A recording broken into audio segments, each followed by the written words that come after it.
5 Scrum Master Mistakes. Dictating instead of facilitating.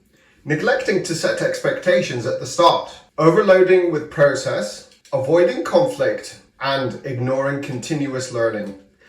Welcome back to the Agile Chef channel. Today, we're addressing a critical topic for the new Scrum Masters. We'll explore the top 5 mistakes often made in the first 3 months.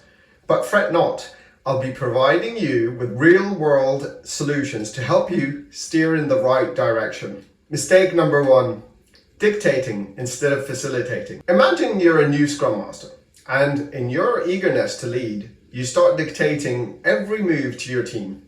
You assign tasks, set deadlines, and expect them to comply without question. But Agile is about collaboration and empowerment. Here's a scenario. Dictating. Instead, think of yourself as a facilitator. Encourage open discussions during your daily stand-up meetings. Let team members share updates, obstacles, and suggestions. Allow them to dictate how to tackle challenges collectively. Mistake number 2, neglecting to set expectations. Let's say you're a new Scrum Master joining a team, but you assume everyone knows how Agile ceremonies work. You jump right into sprint planning without explaining what's expected during these meetings. Here's a scenario. Neglecting expectations. To fix this, take the time to set clear expectations. Before your first sprint, hold a team kickoff meeting. Discuss the purpose of the ceremonies like sprint planning, daily stand-up, and retrospectives. Share your vision of how these will be conducted and emphasize collaboration.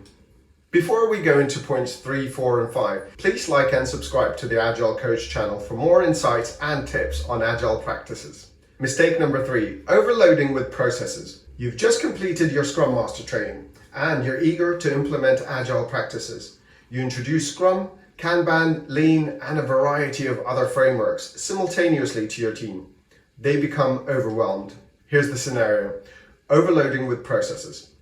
Instead, start with the basics. If your team is new to Agile, begin with Scrum. Focus on mastering its ceremonies like sprint planning, daily stand-up, and retrospectives.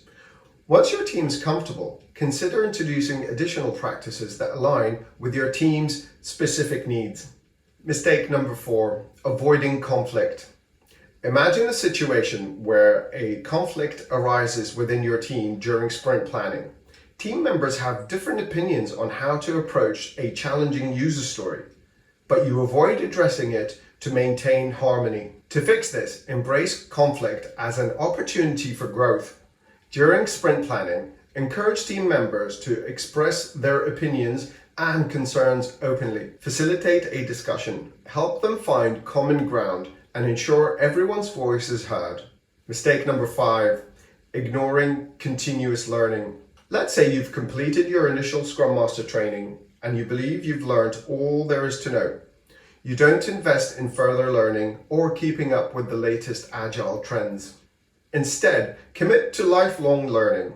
Imagine joining Agile communities where you learn about innovative practices and hear real-world experiences. Attend workshops like the Agile Coach conference we mentioned in our last vlog, and read books by Agile thought leaders. Now, let's look at fixing these mistakes with real-life solutions. Now that we've identified these common mistakes, let's discuss some real solutions.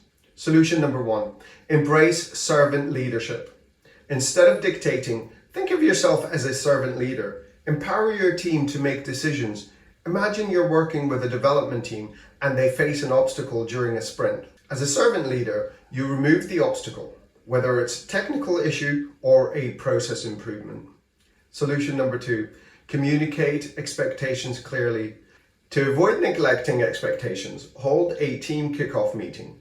Imagine you're starting a new project and your team consists of developers, designers, and QA testers. During the kickoff, you clearly communicate that you expect everyone to actively participate in sprint planning, share their expertise, and collaborate. Solution number 3, start simple and evolve. Start with a simple Agile framework, like Scrum. Imagine you're working with a marketing team and they're new to Agile. Begin by introducing sprint planning and daily stand-ups. As they become more comfortable, consider adding Kanban to manage their workflow more effectively.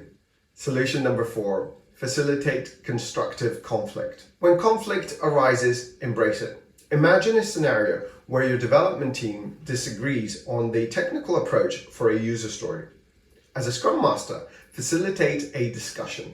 Encourage team members to share their perspectives and collaborate to find the best solution. Solution number 5, commit to lifelong learning. Commit to continuous learning by joining Agile communities. Imagining attending a workshop where you learn about innovative Agile practices, or you've read a book by an Agile thought leader that introduces you to new perspectives on Agile implementation. In conclusion, being a Scrum Master is a journey of growth. By avoiding these common mistakes and implementing these real-world solutions, you'll set yourself up for success on your new role. Thank you for joining me today. If you found this vlog helpful, please like and subscribe to Agile Chef for more insights and tips on Agile practices. Until then, have a great day.